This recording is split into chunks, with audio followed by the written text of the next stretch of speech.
Hey guys, it's Monique Rochelle.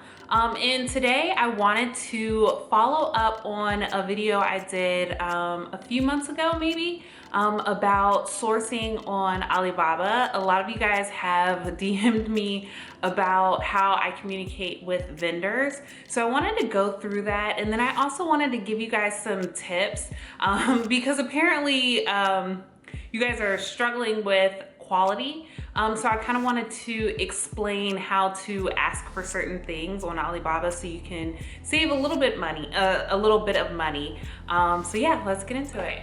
So since I put out that video, Alibaba has introduced a chat feature, and I actually find that more, what's the word? It's more useful than how I used to ask for products. So on the chat feature, I typically get a response back within like the hour. And then you also have to realize I'm on the East Coast and China's across the world. So Eastern Standard Time, I normally start my communications around 10 p.m. because it's usually 10 a.m., 11 a.m. where they are. So that's really helpful. Do your communications between 10 p.m. at night and 6 o'clock in the morning if you are on Eastern Time. And then you can just adjust that way. But with the chat feature, I don't normally do my whole spiel, but I find products that are similar to what I'm looking for, and I ask if they could do modifications. So it's like, hi, my name is Monique. I'm interested in this product, but I would like it this way. Is this something you all can do? And typically I get a response back within the hour using the chat feature, which is super helpful because if it's not what they can do, I just keep it moving. And then also, I heard you guys are like struggling with like quality. So one thing, when you do purchase samples, I only use stainless steel or 925 sterling silver, 0.925 sterling silver. If you're getting alloy or if you're getting copper products, of course the quality is not going to be as good. I mean, you can find things that are like pretty, but like if you think about it, like Forever 21 and H&M, they use alloy and copper, and you see what that does. Like it tarnishes, it fades very quickly. So you want to do your research on base metals, and then decide what type of base metal you want your product to be or you want your company to utilize. So you can use those and then you can list them at cheaper price points. But I have had success with stainless steel and 0.925 sterling silver. And then another thing is do your research on gold plating. So the 24 karat, 18 karat, 18 is nice with some companies, and then you get some companies, their 18 karat looks crazy. I've found that 14 karat is my safe zone. So maybe their plating is too like gold.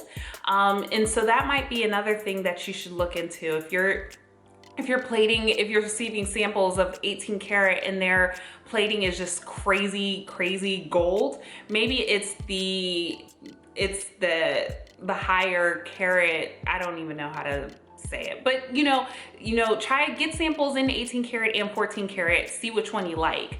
So think about that. And then the carats on top of certain base levels look different. Like, so 14 karat on 925 sterling silver, like it really sparkles, but sterling silver also tarnishes.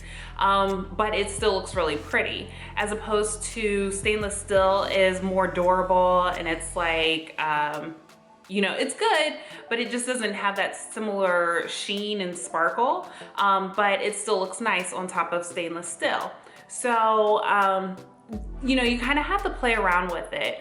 One thing I will tell you guys is that starting a jewelry line is not an inexpensive business. Like you will spend money trying to get your products like right. you know, if that's something that you can't do, maybe starting a jewelry line isn't for you right now. One thing that I had to do, I got all of my finances straight and then I started. You know, I downsized and then I started. So I'm just gonna tell you, you know, you can buy vendor lists but you're still gonna have to purchase the products to see if, you know, you like them. So just go in with the mindset that this might be an expensive start, but once you get going, once you find out what your customers like, I can guarantee you guys that it won't be so much of an investment. So I launched with rings, and I think my rings were probably about $350 for the whole MOQ order of rings that I bought. So it was like $350, and in 3 weeks I made about $1,000 back. So it is possible to make your money back. So I've made my money back from that initial investment, and now I've bought my next set because I have less than 30 left. So I definitely did very well on my launch. So it's definitely possible to make your money back. You guys, I love this. And so now going forward, I know what to order. I know what doesn't sell as well. Oh, when you do start, definitely start with Shopify. Shopify is so amazing with its analytics. You know, it notifies you when you get a sale and you kind of get excited. I know I get excited. But definitely start with Shopify because you can see which products are working with your customers and which ones aren't, so then you can start saving money there. Starting a jewelry business is a hefty investment, but it does end up paying off, and it pays off very well because selling jewelry is one of those things that it's a low investment, but you can kind of price it, you know, if it's good quality, you can price it to get a great return on your investment. So yeah, that's about as much. I think I've probably answered all the questions that you guys have had or DM'd me about. I did want to tell you guys that after the new year, I am going to start a mentoring program. I personally do not give away my vendors, and that is just because I want to keep the integrity of my business. And when you guys start, you'll kind of understand. There are people out there that will sell their vendors list. I'm just not one of them. But in my mentoring program, I can help you source. If you are having problems, I can go through what you've already done, and then we can make a new game plan of how you can get your jewelry line off the ground.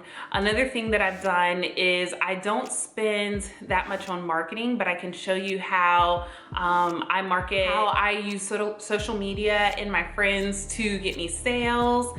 I have dabbled in Instagram ads, and I've tested what works for me. I can kind of give you tips on what could work for you or how you could possibly test your Instagram ads.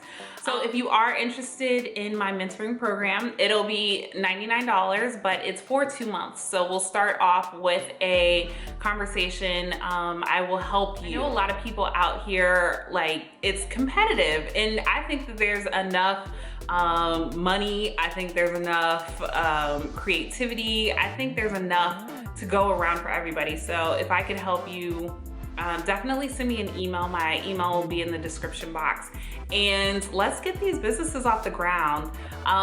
Yeah, guys, so if you guys have any more questions about starting your jewelry line, I know there's not a ton of information on YouTube or online about how to start a jewelry line. But if you guys have more questions, I'm definitely here. I can be a resource. If you're interested in my mentorship, send me an email. Tell me what you're working on, and then if I feel that I could be a resource to you, I will definitely help you. I don't think I'm good for everybody, because a lot of people out here just want me to do the work, and I'm not like that. You gotta work. Like, this is no joke. I think people glamorize entrepreneurship online, but it is a lot of money, it's a lot of failing, and then when you finally get stuff right, it is just so rewarding. So that's all I got today. If you guys have any more questions, definitely hit me up. You guys can check me out, definitely email me. If you guys have any more questions, leave them down below. So I'll see you guys later. Bye.